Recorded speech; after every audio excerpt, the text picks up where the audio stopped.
Hello and welcome to IPL Fantasy Chit Chat, and today we are going to talk about match number 34, which will be played in Sharjah between Delhi Capitals and Chennai Super Kings. Round 1 of this matchup in IPL 2020 was won by the Delhi Capitals. They beat Chennai Super Kings by 44 runs. Let's see what's going to happen in this matchup this time around. Delhi Capitals, they beat Rajasthan Royals by 13 runs in their last game. It was a brilliant bowling performance from Delhi Capitals, really uplifting of them and moved them to top of the table momentarily before Mumbai Indians played their game. But what a bowling performance. If you just look at it, Tushar Deshpande coming in ahead of Harshal Patel and Mohit Sharma and doing the damage. You had Henrik Nokia, Kagiso Rabada bowling with fire. Their batting lineup has been a bit consistent in terms of runs. Shikhar Dhawan coming up with the goods, Shreyas Iyer again with the goods, but again and again we need to consider that they are not playing their first choice batting options. Rishabh Pant still not available. As a result, Shimron Hetmeyer has to sit out and Alex Carey will play again. But once again, like I said, their bowling options really good.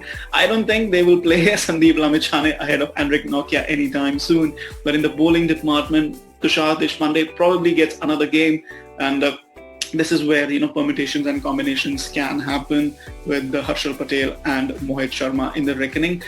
Hopefully, Delhi Capitals will go in with the same 11 in this matchup.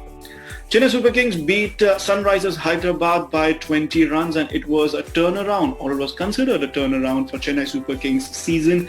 They tried new tactics, they tried new strategies and plans. Sam Curran opening the batting. They went hard, they went aggressive. Shane Watson in the middle order, he was very aggressive. All their batsmen were aggressive, got those runs on the board, and then they played as many as 7 bowling options, including Piyush Chawla and Karan Sharma both. They dropped the extra batsman in N. Jagadishan. Remains to be seen if they will continue with the same strategy. It just might because shorter ground, shorter boundaries have more bowling options if you're being hit for runs, and we know Delhi Capitals can hit you for big runs. So bigger options, better options, and more bowling options available. And also we have seen in Sharjah that the boundary is or the pitches are slowing down a bit. Instead of 200 being the pass score, it's now around 180-ish. So it could be a factor in how CSK play this game. Obviously, it's a must-win game for them. Once again, a lot of games are going to be must-win for them if they want to make to the knockouts. They need to win at least 3 or 4 more games to have any chances whatsoever of getting to the knockouts, depending on various results around them.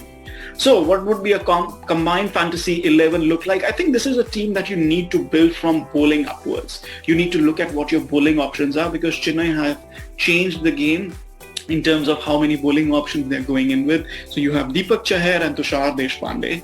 Then you have Ravi Ashwin and Karan Sharma and Akshar Patel again in the spin department. Again, you look at Kagiso Rabada and Henrik Nokia. So you want to play both Nokia and Rabada? You might not. If you do, then you have to compromise with one less batsman or one less all-rounder. And if that happens, then the one all-rounder who is going to play is Sam Curran. He's opening the bowling, he's opening the batting, so he has to play.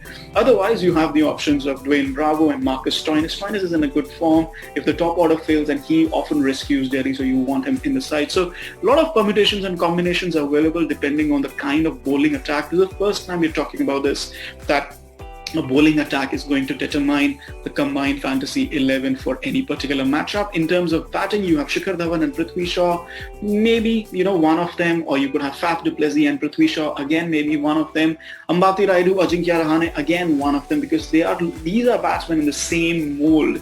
Openers, top order batsmen, but batting in the same mold. Perhaps Prithvi Shaw a bit different, but he can be hot or cold depending on his form. Shreyas Iyer and Shane Watson would be the mainstays of the batting, because they are operating in the middle, playing a lot of deliveries, and are looking to hit out, looking in decent touch. So these 2 batsmen would be my mainstay. In terms of wicket keeping, it's a choice between Alex Carey and MS Dhoni, and it just depends where MS Dhoni might bat. So probably you would want to go in with Alex Carey. But again, like I said, a lot of the composition of this match would be depending on what sort of bowling combination you're going to pick, and that is something you don't often talk about when picking a fantasy 11.